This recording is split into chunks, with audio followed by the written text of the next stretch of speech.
Good evening. Good evening. My name's John Barton. I'm the director of the Architectural Design Program here at Stanford. Welcome to the second lecture in our 2016 Architecture, Landscape Architecture Spring Lecture Series. Last year, the lectures explored the theme of the moment in an attempt to answer the question, is there an architecture of the moment? This year's theme, Live, Work, Play, focuses on how design is responding to the melding of the way we work, recreate, and live today. I want to thank Dave Lennox, Sarah, Padma, and Zach from the University Architects Office for organizing this series. We are honored to have truly exceptional professionals with us this year. I would also like to thank the American Institute of Architects Santa Clara Valley chapter for their help in advertising this series and registering our program for continuing professional education credits. If you have not done so and you would like to, you can sign up for your continuing ed credits out in the lobby after the lecture. We are moving around to different venues this year, in case you hadn't noticed that. We're two different venues for two events.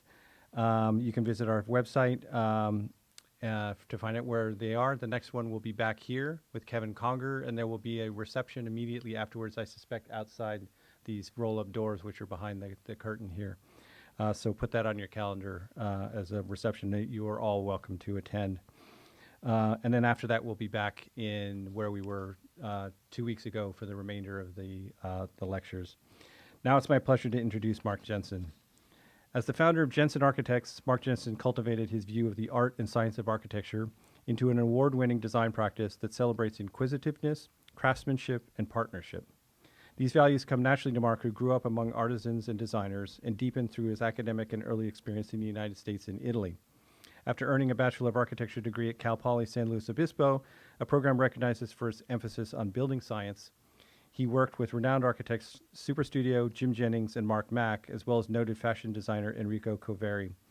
An active member of the San Francisco Bay Area arts and design community, Mark is a former chair of the California College of the Arts CCA Interior Architecture Department and the Headland Center for the Arts Board of Trustees. Mark's work is noted for bridging culture and construction. His recent notable projects include SF Mona's Sculpture Garden, which I think is one of the finest urban environments in San Francisco, offices for Goodby, Silverstein and Partners and IDEO, graduate studios for CCA, and the Shed Store and Cafe in Healdsburg. Please give a warm Stanford welcome to Mark Jensen.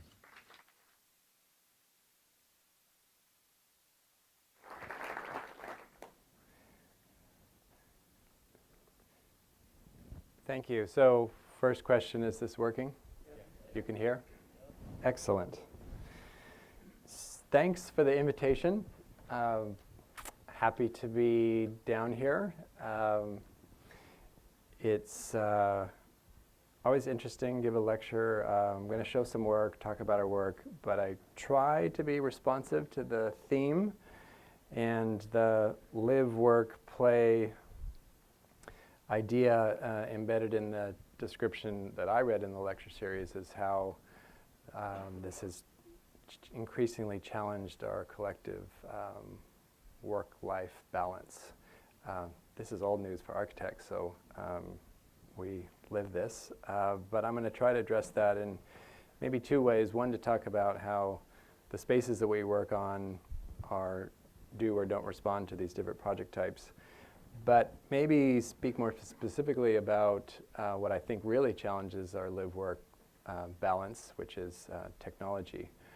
Just had a interesting chat with some students about this and all the devices that we carry around with us and our ability to be connected anytime, any place.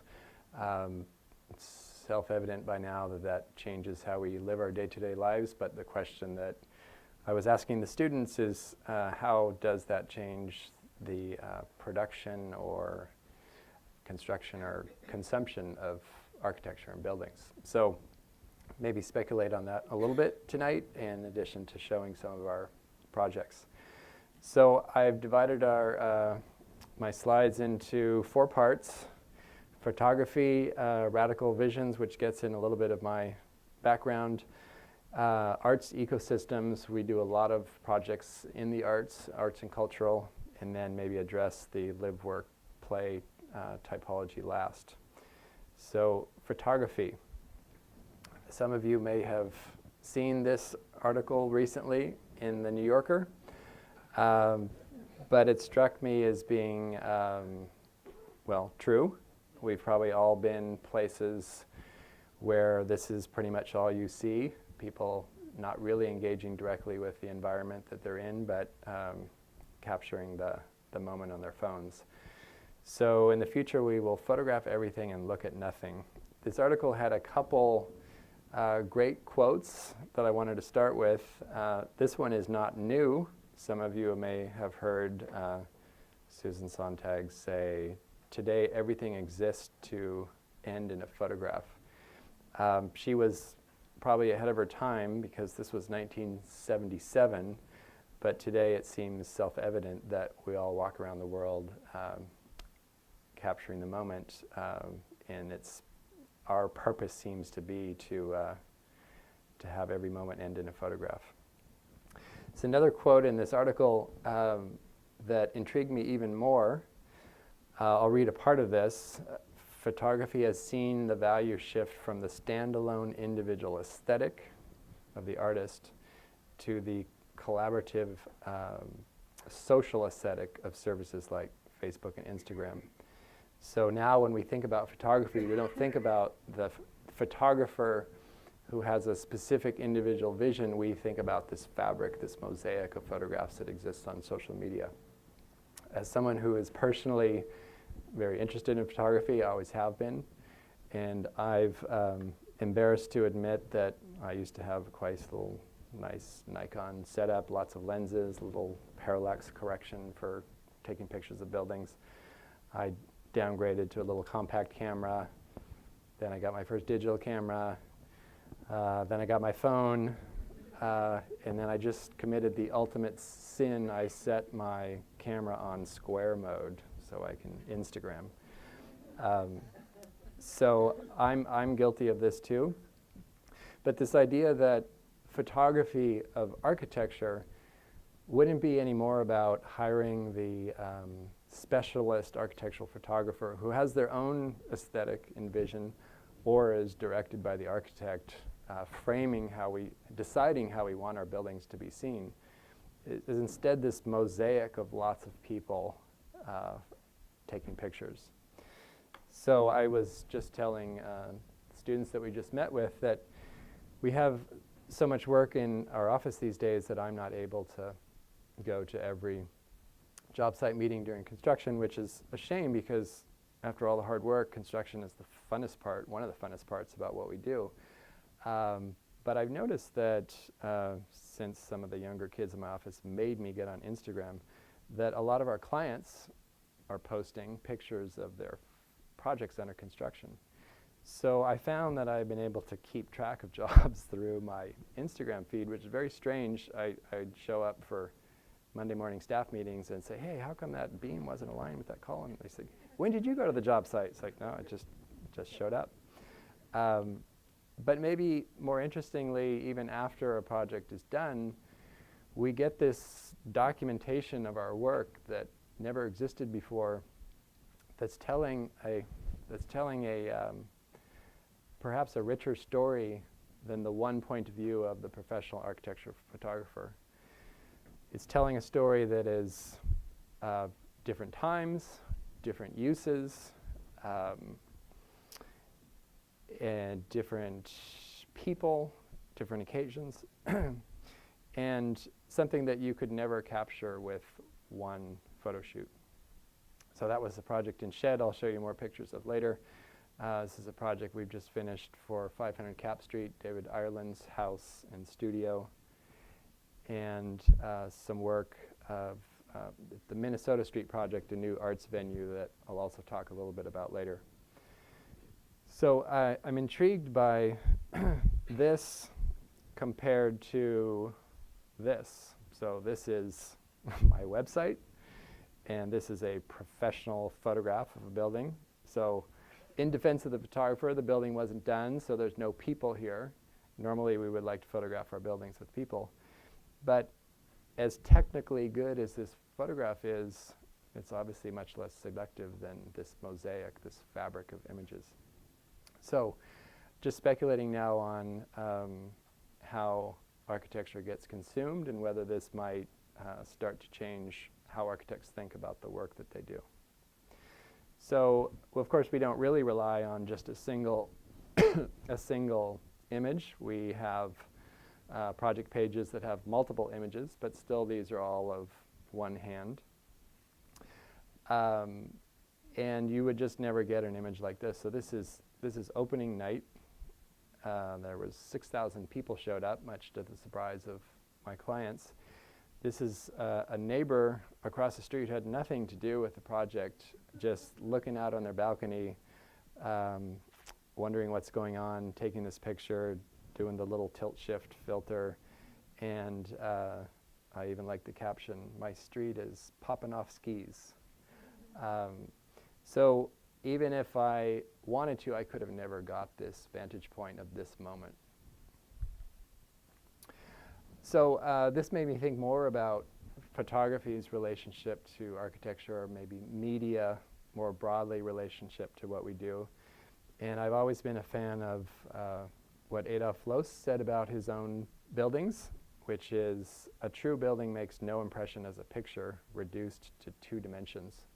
So what we do is 3-dimensional, and it evolves over time, unfolds over time. It is my greatest pride that the interiors I have created are completely lacking in effect when photographed. So, it's being polemical here. It's not entirely true. I think this is one of his interiors, Villa Mueller. I think this photograph has a certain effect. But what this doesn't capture is the spatial complexity of this project. So, I know we probably have a diverse group in the audience, but those of you who are architects or studying architecture probably know this building, and you know that it is spatially impossible to capture in photographs, and even in plans, it's challenged to understand how it works. It did make me wonder if Adolf Loos would rethink his quote in the age of Instagram, because with now this mosaic or fabric of photographs, already you're learning a lot more than the single still image. For example, I didn't know that there was a outdoor shower on the roof until I saw this. I didn't know that there seems to be this sort of repeating green theme running through lots of the materials. I didn't know how different this building looked in the winter versus the summer with deciduous vines. So already this kind of crowdsourcing of imagery tells more of a story, but I would argue still doesn't capture the spatial quality. So this is a section, I think when this building was built, I read that it's a story taller than it was allowed to be. I think it's technically 5 and you're allowed to have 4. But because of the complicated step sections, depending on where you cut the plan, it looks like a 3-story house. So they were able to get this through the building department and technically exceed the number of stories. But you start to see some of the sectional things happening here. But even this doesn't tell the story. So if you Google this house, what you'll find is probably thousands of architecture students in various studios have tried to document this house in 3 dimensions. And now we start to get a little sense of the complicated step sections in the volumes, telling more of the story. But then I think you, at some point, need to rely on some inspiration from artists to understand space. This is Rachel Whiteread's work. She did a casting. If you don't know this project, it's a casting of a house in the UK that was then demolished, leaving the casting of the interior volume. And I was struck by how much that looks like this representation of the Loos house, where you're seeing, if you look in the lower right, you're seeing the negative space of the fireplaces of the house. In fact, you can even see the soot from the fires left in the casting of the concrete. So I, when I was teaching years ago, I actually did an exercise where I had my students do 3D CAD models of the inside of their projects as if they were solids. And some of the shapes that you get were actually kind of amazing. It's the front of the house. But digging further into maybe what artists have to teach us about representation or photography and architecture, this is now Gordon Matta-Clark, his project called Splitting. where he's taken a house, cut it in half, pried it open, and you get this incredible slot of light through the middle of the house. That's him on the right intervening. So there's a whole bunch of things that are super amazing about his work or this project specifically, but for purposes of my chat tonight, I'm interested in his photo documentation of his projects. So because he cut the house in half, he was able to stand in each room, take a photograph in each room, and then collage them back together as if you now have almost an X-ray vision of the house. So something that we can't normally do. We don't cut our buildings apart, but this gets back closer to what sections do in architectural drawing.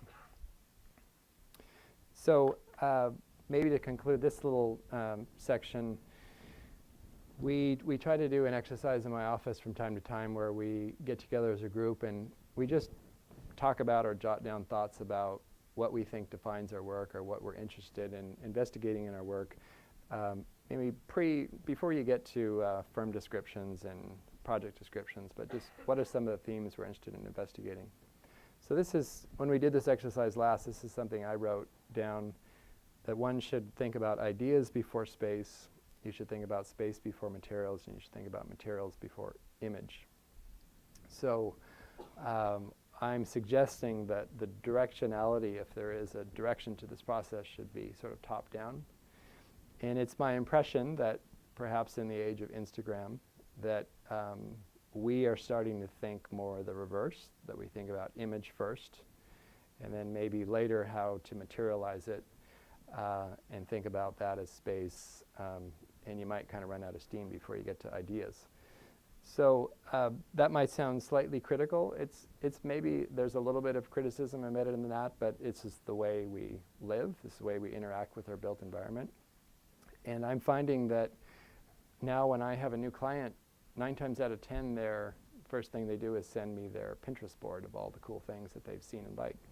So on one hand, this is amazing tool because picture is worth 1,000 words. You get a little sense of what they're interested in, but it's kind of radically superficial because you're seeing images, you're seeing colors, maybe materials, but you're not really understanding space or maybe some more abstract concepts behind that.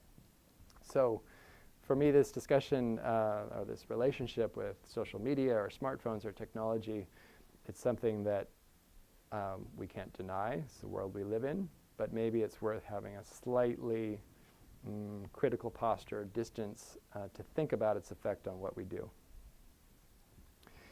So next part, radical visions. This is getting a little bit into my background, which is alluded to in the introduction. This is where I went to school, Cal Poly San Luis Obispo. Beautiful place. When I was there, it was really a sleepy little town. There was no Starbucks or Gaps yet, and a really kind of marvelous landscape. But one of the best things about, I had great education and just a great group of students. The best part of it, though, was I got to do my last year here. Cal State has a study abroad program, and I could now go on a digression about Brunelleschi and Michelangelo and Giotto and Piero della Francesca, but instead I want to talk about these guys. This is Super Studio, and the guy in the lower left is Cristiano Toraldo di Francia. And I used to have to talk about Super Studio's work and give a whole bunch of backstory because nobody knew who they were. But they're having a bit of a moment right now. Tonight in Rome is the opening of probably the largest retrospective of their work ever.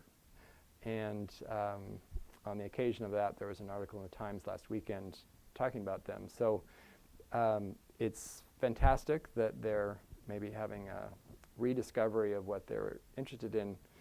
I think their work has been immensely influential to contemporary architects, but maybe for different reasons.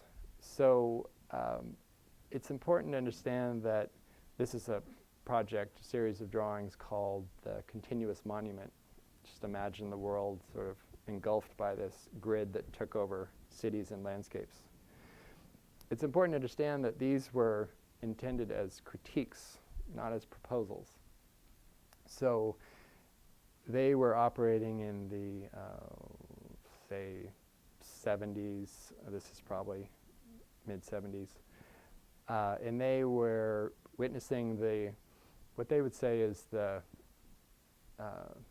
materialism of late modernism maybe starting to serve corporate interest and losing some of its original utopian thrust.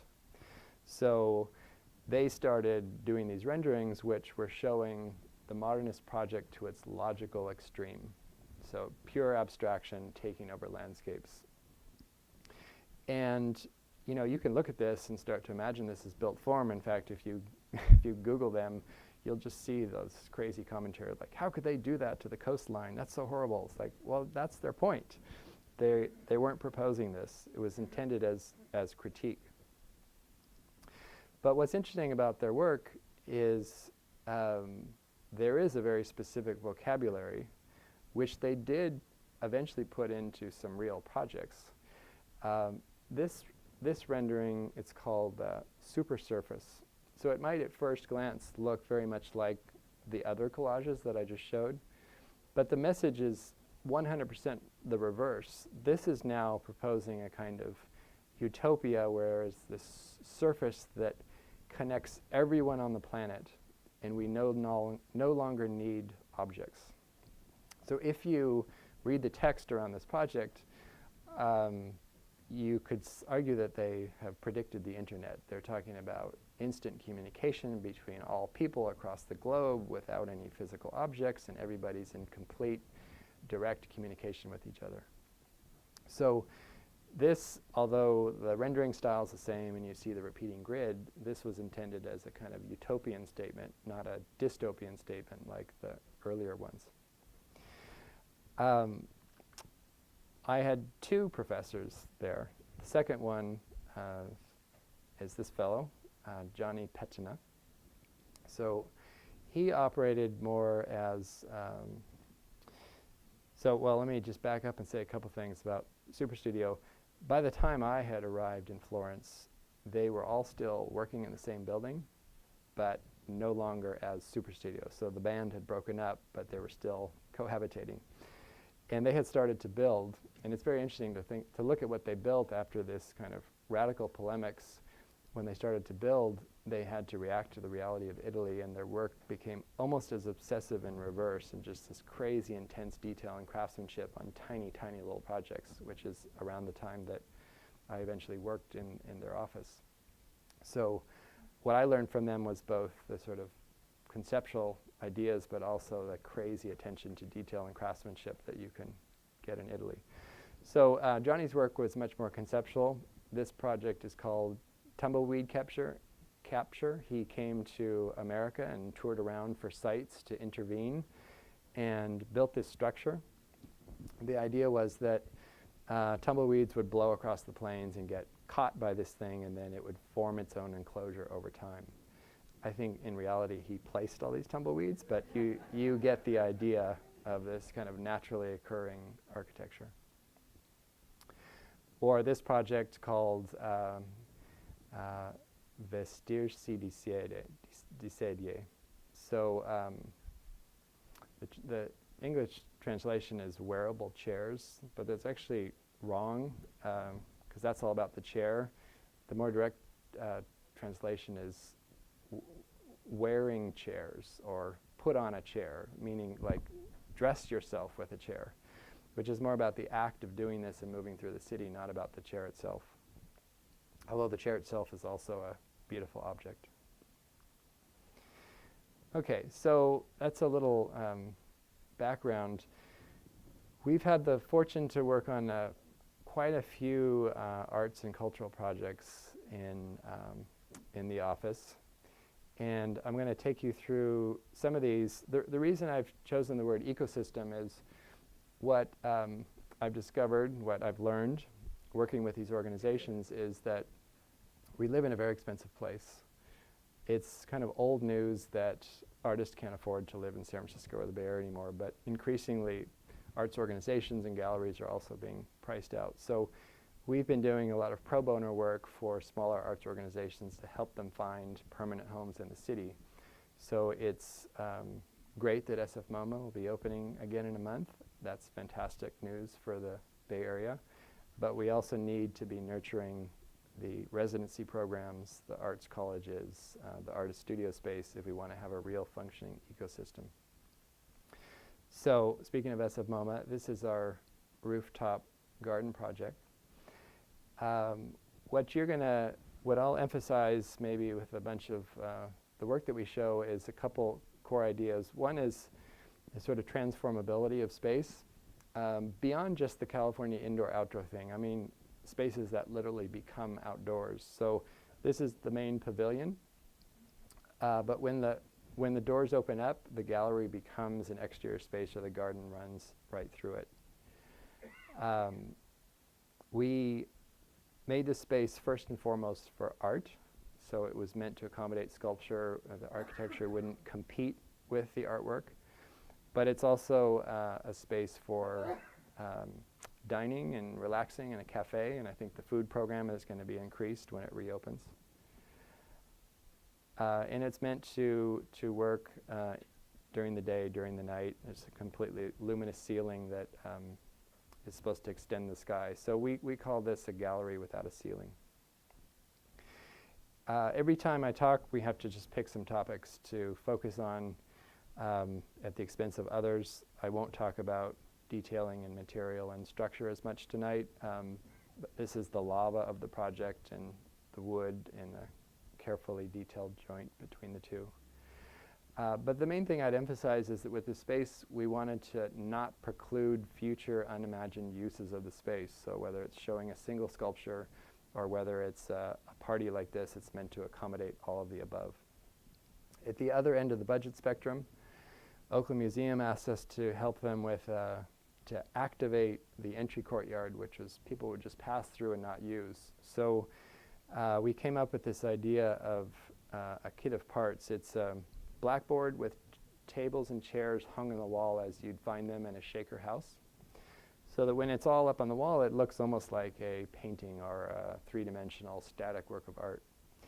But people could interact with it, take chairs down, and then they would have workshops here and programming. This is meant to be a temporary installation of a couple months, and it ended up being there for a couple years. It was so successful. Another small project with chairs. This is in the Presidio. We were invited to participate in very interesting challenge. They had architects, landscape architects, and each participant had a client, and a client was an animal that lived in the Presidio. So our client was the great blue heron, which you can see if you look carefully right there. So we did some research on great blue heron and discovered that they are called still hunters. They are very, very quiet and still until they see their prey, and then they act. So I thought we're going to take some cues for that. We're not actually going to design habitat for the great blue heron, but we're going to mimic their behavior. And we set up these chairs strategically placed with the idea that people moving through this beautiful collection of old buildings would get very specific vantage points and might slow down and pause to look at the buildings or the wildlife or the views. Another arts-related project. This is a collaboration we got to do with artist Ann Hamilton. It is a 6-story concrete tower up in Sonoma County. These are 28-inch thick concrete walls with massive foundation. I remember 30 some odd piers that go down probably as deep as this is tall. And inside is a double helix spiral staircase where this is first and foremost a sculpture. It's open to the sky. You can look at it as just an object. But it's also a performance space. And what's amazing about witnessing a performance here is that usually the performers are on one stair, the audience is on another, so they're wrapped around each other, completely unlike the usual sort of proscenium separation between audience and performer. And the acoustics are incredible.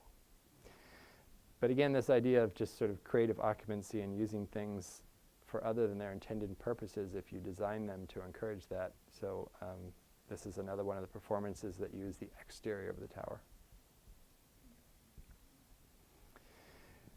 Another arts-related project that we have just finished.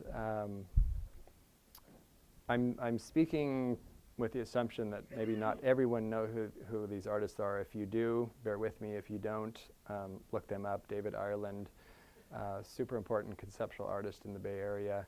His house became his home, his studio, and ultimately his most important work of art. So he worked in this building, he intervened in this building, he excavated in this building, he stripped back the layers of finishes to expose the original plaster and then sealed it to give it this almost luminous quality. And then he used objects found in the house from the previous owner to make works of art. So this collection of old brooms he found from the previous owner, stitched them together. This is now in the permanent collection of the Museum of Modern Art.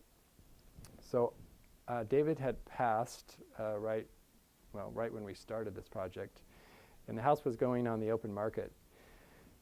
And this was terrifying to the arts community because there's a whole bunch of history here, and it probably would have been sold and lost forever. So our client purchased this, has turned it into a foundation. You can now visit the house, limited hours. This is his dining room where almost everyone in the arts community of San Francisco has a story about a dinner party here. So our challenge was how to preserve this house, which was in actually sketchy shape. I'm going to jump to the end. The house was on a brick foundation, and then David had excavated underneath that to make some space for himself, and he was using the dirt as a material for his art. So you're already starting with a brick foundation, then you take away most of the dirt underneath that. Every engineer and contractor that walked through here went running for the front door. So our challenge was first and foremost to stabilize the house. Then we had to preserve the house and really respect his work inside the house. But our client also wanted to add some program. So as long as we had to put in a new foundation anyways, we dug a little deeper, got space for an archive and study center. The yellow is the original house, and then there's a flex space, which for the planning department we call the garage. And it's really used as a gallery, a reception space. This is a door for the public to enter, and then they get essentially a backyard on top of this building that they never had before for outdoor events. So this is the gallery set up with some of David's drawings. And then some photos of the relationship between the new and the old. So painstaking project. They couldn't jack up the house because that plaster was so sensitive, so they're working mostly without power tools. Sonoma County Museum, this is a very simple project. The museum is mostly a history museum, but they expanded into the space next door, and we gave them, we opened up the space and gave them these new light monitors that are skylights, but they have scrim underneath them that are backlit, so by day or by night you get these light monitors. Been doing some work with Fort Mason Center. We were fortunate enough to win a competition together with West 8 for a long-range campus master plan that imagined a whole bunch of things. They're sort of changing some of their tenants, trying to make themselves financially sustainable, trying to figure out how to pay for very expensive repairs of not just renovated building, but renovating the substructure over the water. So one of our proposals was to take this abandoned Pier 1 and turn it into a kind of art hotel where it would bring in revenue for the center, but also have publicly accessible art galleries so the public still had access to it. And this is, you can imagine the views from this when this eventually happens. In the meantime, we've been working on initial steps with the master plan. Our first project was to take the old machine shop, which had been filled with carpet and partitions, and basically you couldn't see the historic structure. So we brought it back to its original bones. This is the first exhibition. It's the artist Janet Cardiff. It's called 40-Part Motet. It's a recording of 4 different voices. Each speaker is a single voice.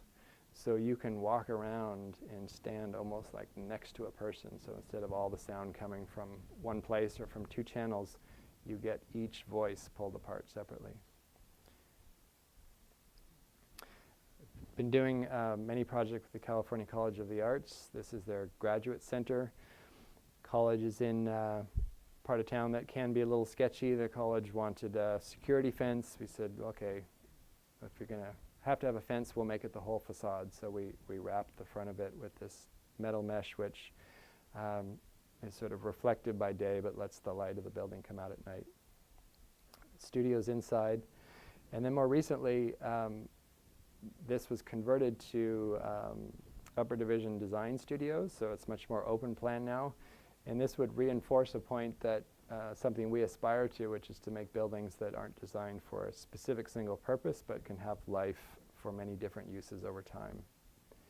So this idea of flexibility is key for us. I think in my earlier days of my practice, flexibility meant having fun with moving parts. So this is a big wall at CCA that, if you notice, there's a little tiny caster there, and the whole wall is hinged so that studios can open up onto the central space during critiques, almost like storefronts on a street. But I think maybe beyond moving parts, another aspect of flexibility that we try to do with offices a lot is just diversity of space types, so you have lots of different choices about where to go. And then maybe ultimately, the central space at CCA is the best example of this, is this long-term flexibility for creative occupancy. So this used to be a Greyhound repair facility.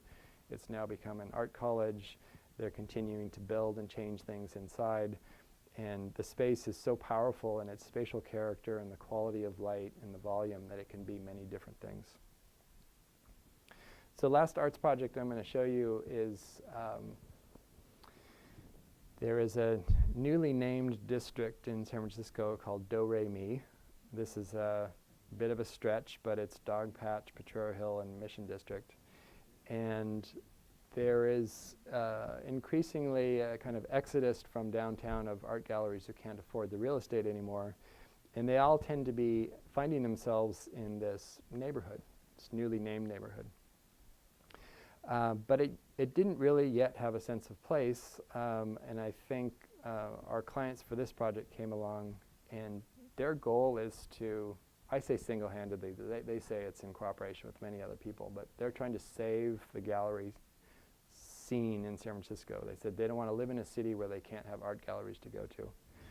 So with this project, they're providing below market rate space for galleries. They're not a nonprofit, but they will probably lose money. Their spaces are less expensive per square foot, but they're also cheaper because they provided a bunch of shared facilities. So it's almost like co-housing for galleries, where they can share conference rooms, they can share packing facilities, and they can rent square feet. So it's a double way of saving money. So these are construction photos. It just opened recently. So this is building number 1 of 3. This one is galleries. There's artist studio building across the street we're working on, and then a third facility for art storage. This is what we found when we got there. I think with a lot of our projects, our first rule would be do no harm. This building was amazing. It's like these beautiful, super thin tensile trusses, this old weathered plank ceiling. So we tried to preserve that while putting in almost doubling the square feet of the building. So laid out the galleries around the perimeter. This may be more interesting in section. It has these double roofs where we kept the central space intentionally open as an atrium, as a volume. And I think it was always the intention from the beginning that galleries could use this common central space, again, to put up a larger show or to have special events. But I think we had no idea of how successful this would become. I think they have a backlog already of organizations wanting to rent this shared central space. So these are some of the original renders. So we put in the entire second floor. So what happens is the ground floor galleries get this relatively generous ceiling height underneath a new structure, and then the galleries at the top floor get to be right underneath and closer to these original trusses. So, again, back to my original discussion of how these projects get consumed is not the right word, documented. exhibited after the fact. This is a professional architectural photographer's photo. It's very beautiful. All the verticals are parallel, and you know, a nice eye. They've got like these lines like lined up perfectly here. So I love this photograph, but in the spirit of social media, these are just some other shots that I randomly grabbed. Some of them quite beautiful compositionally. This is looking from the bridge over the main space into one of the galleries. This one I thought is quite stunning. I mean, I think the thing about social media is not just that it is a way to experience work through lots of different eyes, which sounds like diversity of vantage points, but also the opposite is true. So back to that original quote, there becomes this kind of not single person's aesthetic, but this broader social aesthetic. And you see, if you start looking at Instagram photos, that there's this language, shared language, where, you know, for example, overly saturated photographs are just all in right now. Like, you used to say, God, that's overexposed. Well, now it's like, gotta have it. This is what everyone, even professional photographers are starting to do. But maybe back to more important things, being able to capture a space in use that you wouldn't be able to do. So they're using this stadium stair at the end of the atrium for special events, and I couldn't resist this one. So last part, we're going to talk about some projects within the specific areas of the title of the series here. Live, work, play. So this means mostly live would be houses, work would be office or workplace, and play we might say is the third place, the cafes and restaurants and shops. So I think by way of introduction back to my office group exercise of thinking about what we do, a woman in my office wrote this on her card. We make offices that could be houses, cafes that could be museums, and schools that could be churches. So this isn't made up. We actually have done all these things.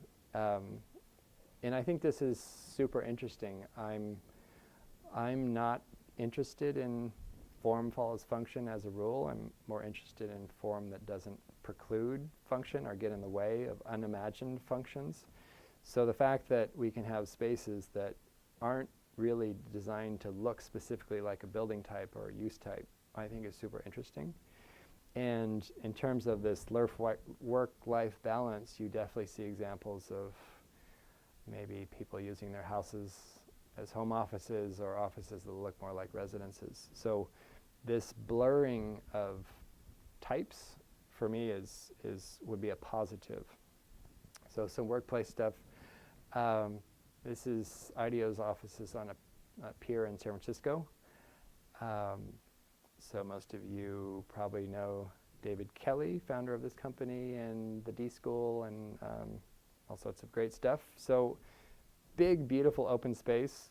Again, first rule, do no harm. Well, actually, uncover previous harm. So this floor had been completely covered in asphalt because it was shipping and receiving. It was unloading of boats. So it was about 3 inches thick of asphalt that we took up and found these beautiful old planks underneath. And then they're primarily open office, collaborative office environment like most of our clients these days. But when you do that, you really have to provide an abundance of other types of spaces to retreat. So their project spaces are intentionally only 3-sided. They, as we've been working with them over the years, the fourth side has disintegrated from being a wall with a door to being a sliding glass door to being nothing. And the idea is that everybody in the office sees what's happening in the project, so there's this communication and sharing of ideas. But when you do that, you do need to give people places to go away, so we've got a little phone booth immediately adjacent to that. Big, common, open communal kitchen, which is directly linked to their primary conference room. So they're constantly doing events where they're using the kitchen or the reception space as part of their sort of presentation and interaction.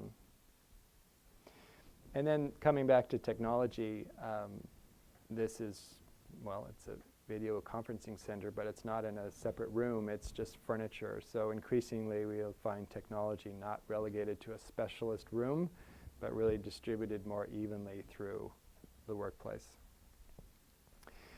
Goodby Silverstein and Partners, project we did for them in a skyscraper in San Francisco. And what was one of the things interesting about this project is everybody, not just creative office, creative agencies, creative businesses, everybody wants sort of funky south of market-like space. But there's not enough of it to go around. So increasingly what we're finding is, or having the opportunity to do, is take Class A space and make it look more like Class C space. So to rough it up. So we're, this is original photography and architectural record in the upper left. So these spaces would always have carpet or maybe linoleum, dropped ceiling, grid of fluorescent lights. But usually when you take these things up, you find some interesting things, you know, beautiful concrete slabs underneath it, and generally much higher volumes above the drop ceiling. Now there's some things you got to do when you do this, like deal with acoustics and mechanical systems, and it's not as simple as it sounds. But we're able to take this previously sort of high-rise office and make it a much more open environment, including, again, this idea of walls that disappear. And then when you do that, what you really start to notice is this kind of amazing precast concrete skin that this building had, these beautiful framed windows.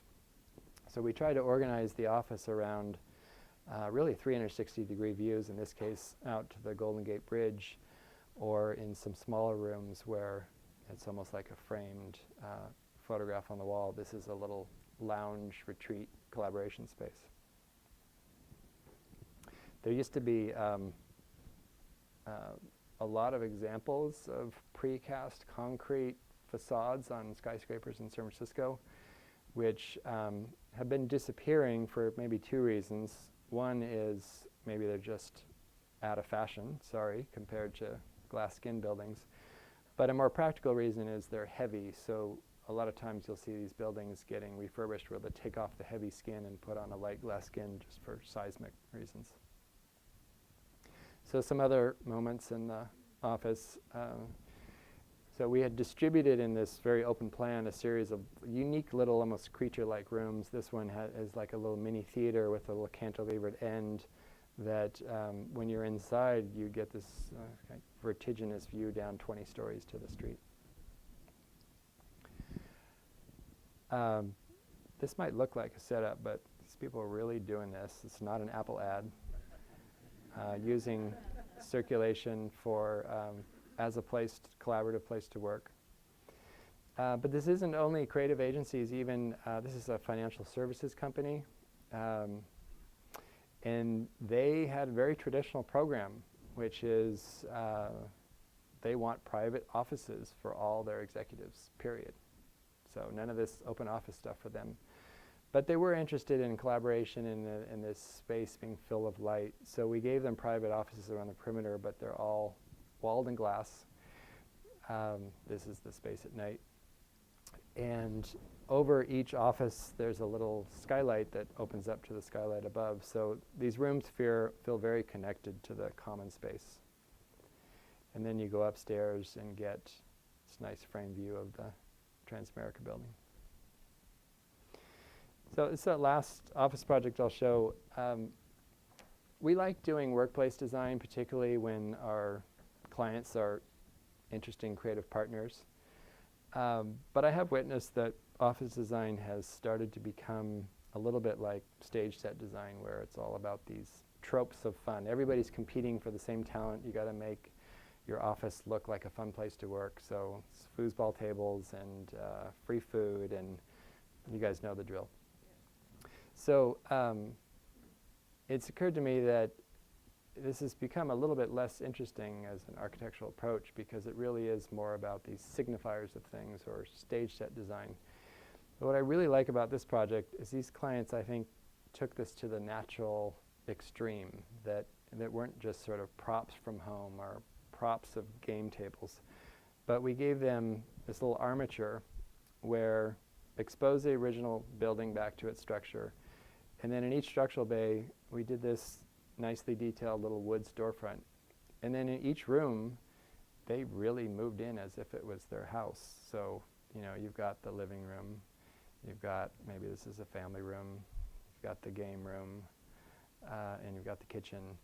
And so this sort of went to, it's like, this is just, you're working in your house. Okay, the play part, some retail and restaurant stuff. If it's not already apparent, what I think is unique about my office is we do not specialize in any one project type. Ridiculous diversity of project sizes and types, and some projects that really can't even be put into one category. So this is the shed. Downstairs it is a cafe, wine bar, fresh produce, homeware, farm supply. There's a mill, they're milling flour. All that's downstairs, and then upstairs is a big event space for community events, lectures, films, meetings. So this is in Healdsburg. It's really intended to be connected to the local food economy, so farmers, restaurants, food. So this is a ground-up building. We used pre-engineered metal building, sort of agricultural typology. We thought we were being site-sensitive. The planning department didn't think so. It baffled me that they thought using an agricultural building in an agricultural area was just weird, but they had no problem with the French chateau that was built next door. Anyways, so upstairs, this is the event space, and the idea was to make this as connected to the landscape and the outdoor as possible. So again, this is a Californian idea. I think we all architects, all people want to be connected to the landscape. But we try to take this maybe to more of an extreme or more radically open to the outside. So I think there's 11 garage doors in this project where you can completely open the building up to the outside. So this is the deck at the upper level. I mean, on the topic of sort of mixing work-life balance or mixing project types, the number of people that have told me or told the owners that they want to move into this space, they want to turn this into a house. Like, it could be a house. So upstairs there's a big commercial kitchen that services the whole building, but we have this big sliding wall that can close that off in the case of special events, so the flooring just wraps up the walls. And then downstairs you see the exposed structure, but it's really furnished with almost domestic type furnishings of tables, and this is the larder. And then the building at night. All right, here was another challenge we had with the planning department. This technically exceeds the maximum dimensions of a sign. So we argued that, hey, it's perforated, so if you don't count the holes, it's actually smaller. They didn't exactly buy that, but eventually they let us do it, and everybody's happy. So I said I can't talk about all aspects of the work tonight. There would be discussions about sustainability with this project or about the structural system we used. Pre-engineered metal buildings, like cheapest, fastest way to enclosed volume. A little bit harder when you put a second floor.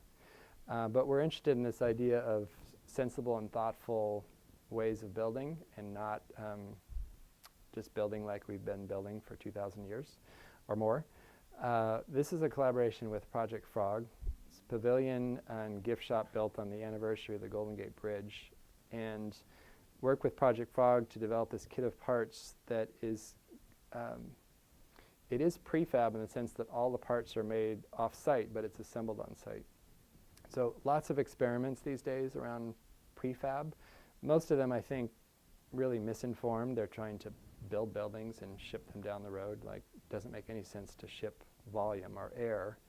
You really want to think about shipping parts, flats, components. But when you start thinking about building this way, it's a challenge. There's things that we could do in our sleep that we propose, and they say, no, can't do that. Like a butt-jointed glass corner where there's no mullion. easy to do that. Well, there's some challenges, but we can do that. You can't do that here because you can't have a big corner piece that you can imagine putting that on a truck. It's a problem. So we solved it by having a much smaller butt-jointed corner and then meets a pre-glazed panel. So it does create some interesting challenges. This is the site in the interior. I think I heard from some Park Service official they're making more dollars per square foot on this retail space than any of their facilities. Cafe, we've done a couple locations for Blue Bottle Coffee.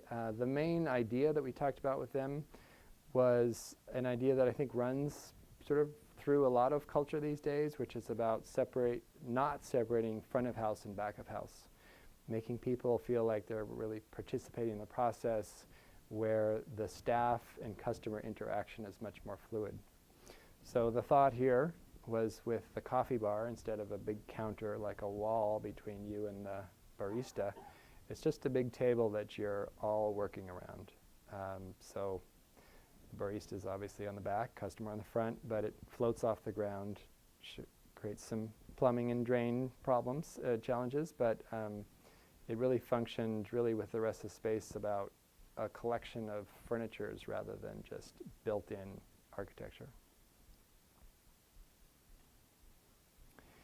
And then another location for them in Venice, California, tiny, tiny little space. Some of the similar ideas about a very open floating bar, so there's less separation. But the main element here is, don't necessarily even notice it at first, but that blue panel in the background here, it's actually an incredibly complicated backlit LED light fixture, which is tuned to kind of have a relationship, not mimic exactly, but have a relationship with the Southern California sky and light outside. So it does change subtly over time, but intentionally slowly, so you don't really notice that it's changing color. So I think I'm going to end with the live part of the equation, some houses. This is a project up in Twin Peaks area of San Francisco. We were having a chat with some students before, and we're asking, well, how do you start a project with a client? And do you just listen to their brief and then give them the list of rooms or parts that they want? Yeah, you do that, but I would always try to uncover something in their brief that could be amplified to become a more important idea that seems specific to the site or the place of the client. So in this case, the client really, really, really wanted to have some, I think his words were, wow factor on the front of the building. So we made a really big deal about entering this house. You have this greenery embedded in the sidewalk. You step over, there's a waterfall that runs down the side here into a little trough, turns the corner and heads out towards the bay. So you have to step on a bridge or these steps over the water to get to the front door. Once you get to the front door, you're counterintuitively stepping into a vitrine where you're now on display back out to the public. So trying to intentionally do this slightly subversive move of playing with assumptions about privacy in a house. Now, once you're in that space, you can go through a second door that you can securely close behind you. But when that's open, you see all the way through the house, all the way out to the bay beyond. So it's almost a see-through house.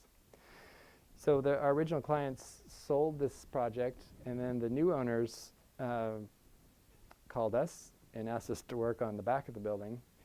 And they also seemed interested in just developing a narrative or a story that was specific to them. And the view from up here is phenomenal. So we started discussion about just maximizing the glass and doing these, mullionless windows. But we wanted to take this one step farther. So this is I think it's 12-foot cantilevered glass balcony that you not only see the view, you are put out in the view. So you're really hovering over the city. So this was quite a structural challenge because there can't be too much flex on the structure with the glass floor. I think the glass was about 1.125 or 1.25 thick. These steel beams run all the way back into the house. This is the bedroom level below, but then at nighttime it's a pretty spectacular place to be.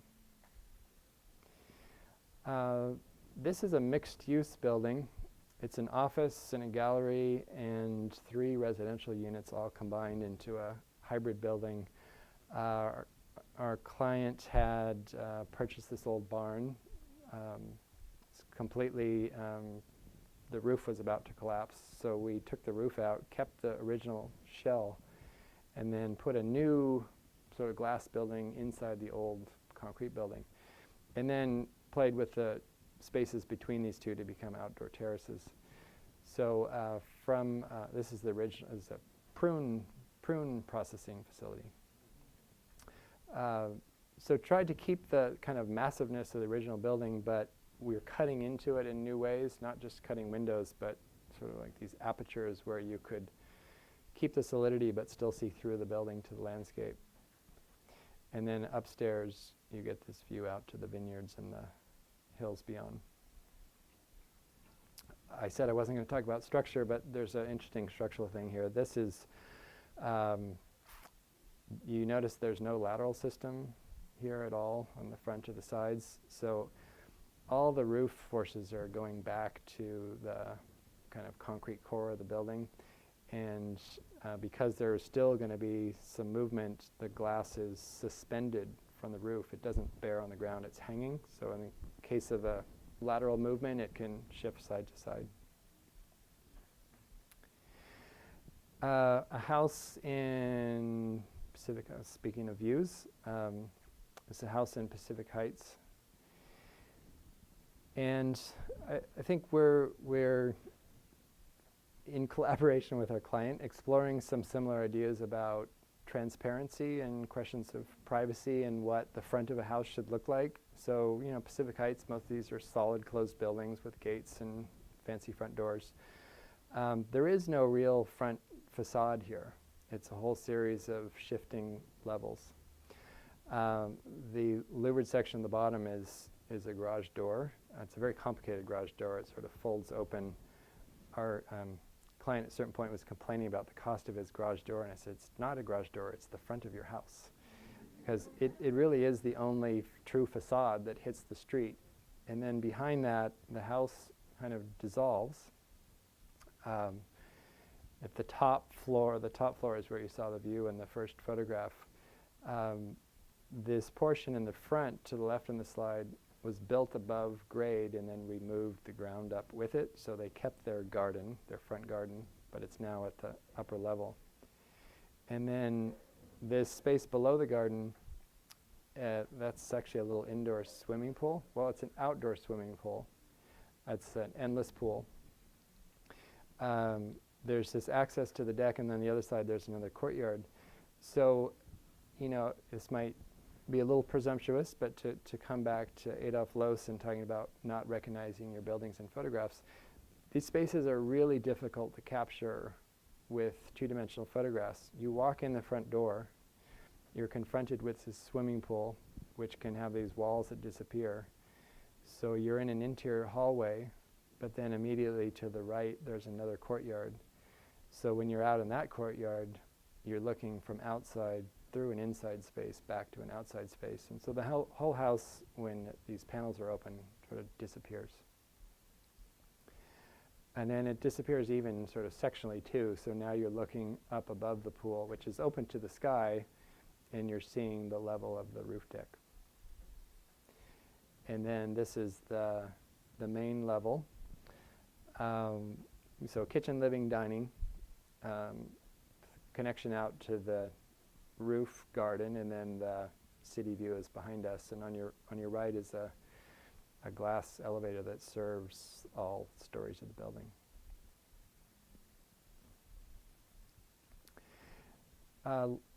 Last house I'll show, this one is in Larkspur.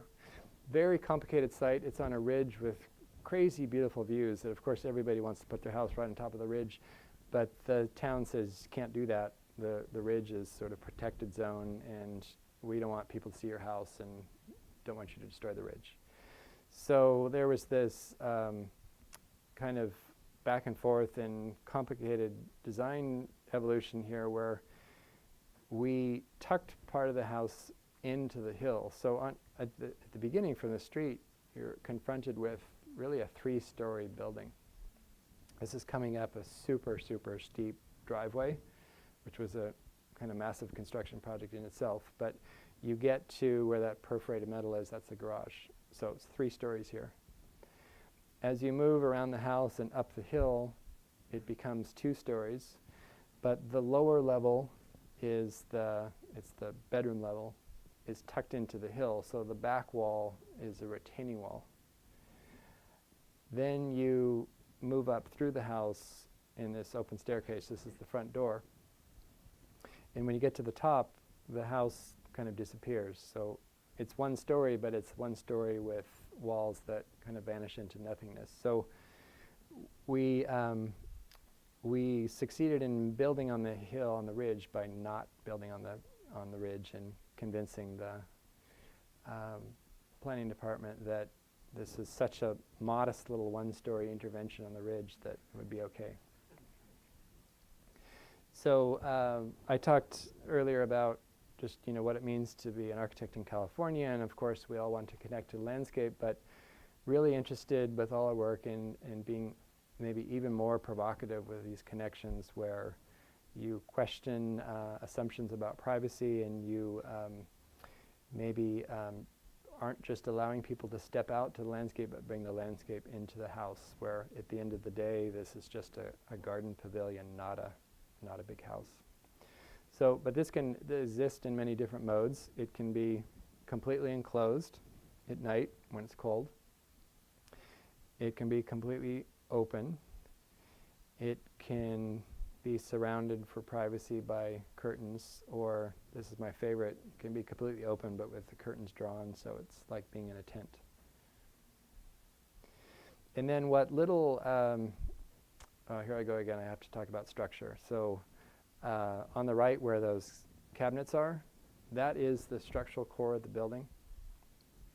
So there, again, is no lateral system. Particularly at the end, you'd expect to have a shear wall or a moment frame. Through this concrete core and a super rigid roof diaphragm, steel, we were able to get that stiff enough that we didn't need any lateral system at the end, and those slender little columns are only doing gravity loads. There's no lateral. So what little structure is left, we then clad in mirror, so it reflects the landscape, and even the solid part of the house disappears. So that looks like some Photoshop work, but that's actually a reflection of the oak trees outside the house on the left.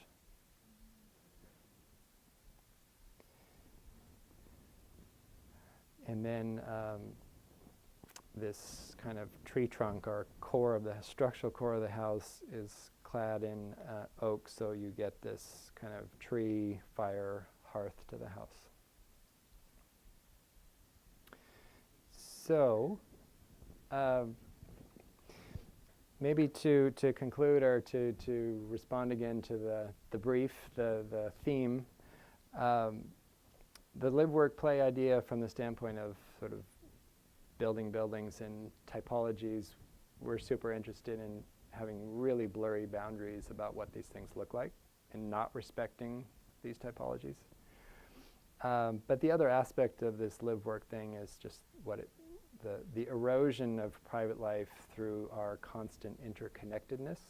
So maybe with some of this chat, it's made me speculate a little bit on both the power and the challenges of always being connected, of everybody walking around life with an internet-connected image capturing device. I'm super interested in this idea that there is this kind of broader social fabric that documents and exposes more people to architecture. But it's interesting to think about the extreme of this is that then architects start designing buildings for the image or for the great photograph or the great Instagram moment, as opposed to all the other core values that architects should be thinking about. So I'm advocating a slightly maybe embrace with a little bit of a critical posture. And to come back to Super Studio, they started with a critique of modern materialism as becoming a kind of dystopia, and proposed this utopia of no more objects, no more stuff. We're all going to live in this interconnected web. Well, careful what you ask for, because now we're kind of living that. And it's, for some people, become its own kind of dystopia. So perhaps I'll leave with all the young students in the audience that it's your turn for the next utopia.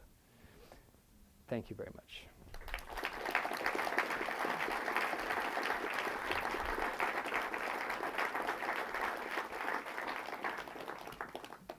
We have time for a few questions. Zach, do you have the mic?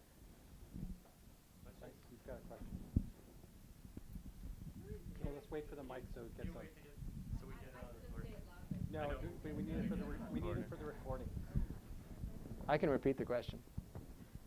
I just wanted to know who your structural engineer was. Not the same on every one. The house was tipping Mar. Actually, no. The old prune factory was also tipping Mar. We had this chat with students as well. You know, there's I think engineering is just math, right? You solve these problems, you do the calcs. But maybe interesting relative to your program here, the ability for different disciplines to collaborate is fundamental. So engineers can know their stuff, architects can know their stuff, but if they don't know and respect each other's disciplines, you're not going to arrive at this kind of result. Other questions? Yeah.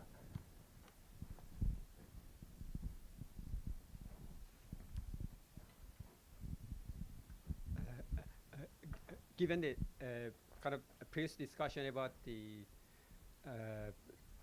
standard office architecture, drop ceiling, concrete shelves, and so on and so forth, that barely lasted 20, 25 years before they really became old and dystopian.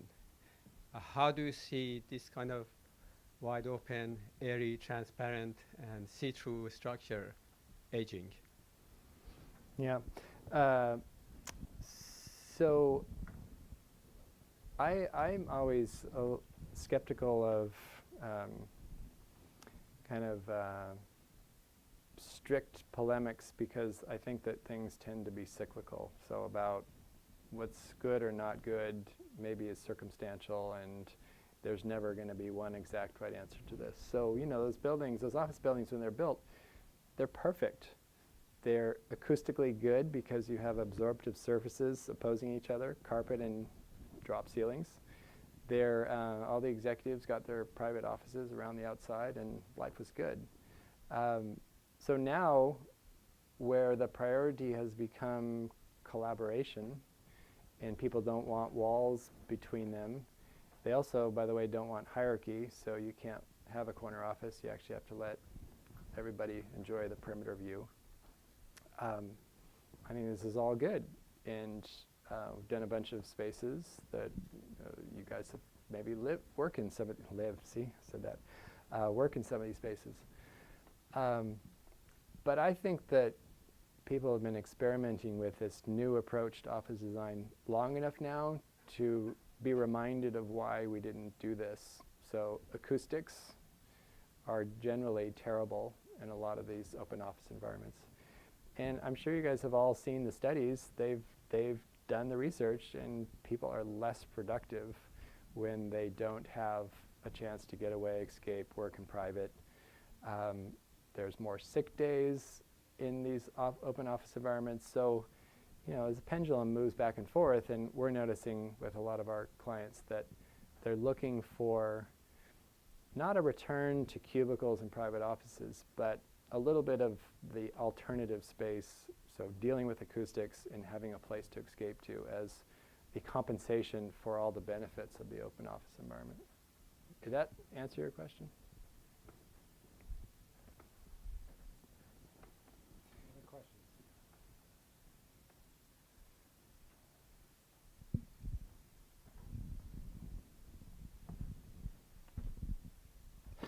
Hi. So early on, you talked about how social media and the way that Instagram created a mosaic for your work, how it really inspires you to see the quilt of what your project looked like as a finished piece. And I'm wondering if you've considered representing your work on your own personal website or showing things through that lens on your firm's page. Yep. Great question. Yes, we've talked about that. The short answer is yes, and we're probably going to do that. The longer answer is, at some point you say, well, why do you chase this when the whole idea of even having a website becomes a question? So maybe just everything should vanish into this collaborative fabric, and you don't even need a website anymore. I don't know. Maybe we're not there yet. So yes, but it's just so much work to do that. One more question.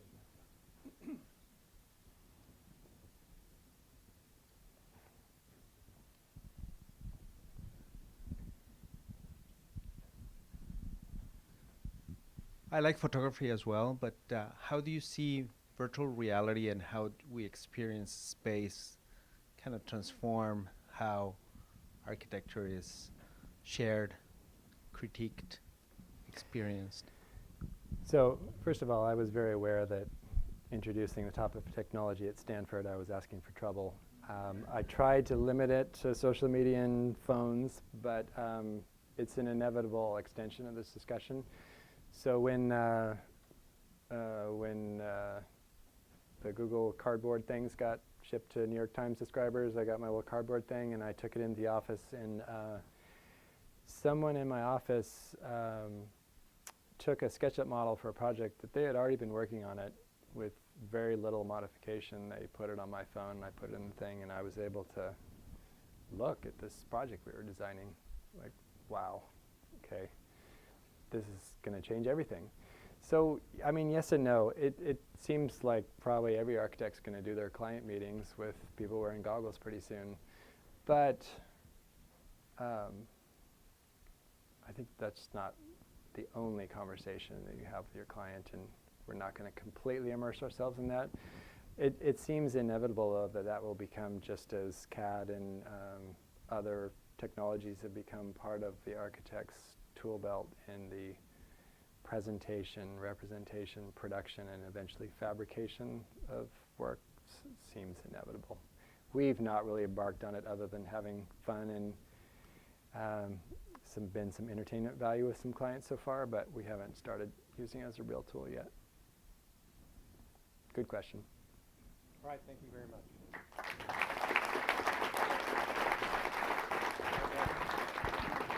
Thank you.